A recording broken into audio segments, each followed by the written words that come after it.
உங்கள் மோகனா, தினத்தந்தி 28/7/2025. வாங்க அடுத்த செய்திக்குள்ள போகலாம்.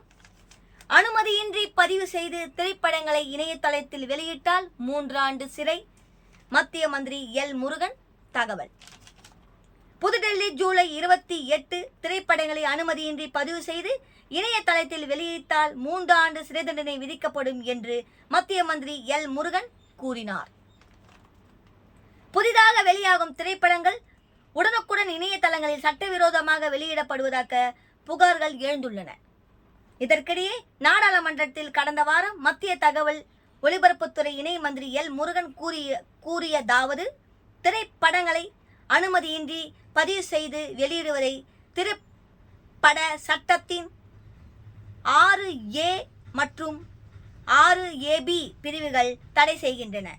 சினிமா திருட்டுக்கு எதிரான சட்ட பிரிவுகளை வலுப்படுத்துவதற்காக 2 ஆண்டுகளுக்கு முன் திரைப்பட சட்டத்தில் திருத்தங்கள் கொண்டு வரப்பட்டன. அதன்படி திரைப்படங்களை அனுமதியின்றி பதிவு செய்து இணையதளங்களிலோ இதர தளங்களிலோ வெளியிட்டால் குறைந்தபட்சம் 3 மாத சிறை தண்டனை மற்றும் ரூபாய் 3 லட்சம் அபராதம் விதிக்கப்படும். சிறை தண்டனையை 3 ஆண்டுகள் வரையும், அபராதத்தை தணிக்கை செய்யப்பட்டு மொத்த பட தயாரிப்பு செலவில் 2% அல்லது 5% வரையும் நீட்டிக்க முடியும். திரைப்பட சட்டத்தில் புதிதாக சேர்க்கப்பட்ட 7(1)PII பிரிவு திரைப்படங்களை திருட்டுத்தனமாக வெளியிடும் இணையதளங்களுக்கு உரிய உத்தரவு பிறப்பிக்க மத்திய அரசுக்கு அதிகாரம் அளிக்கிறது.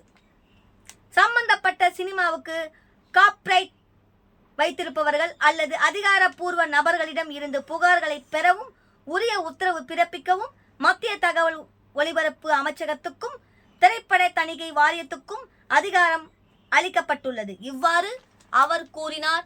இத்துடன் இந்த செய்தி அறிக்கை முடிவடைகிறது. நான் உங்கள் மோகனா.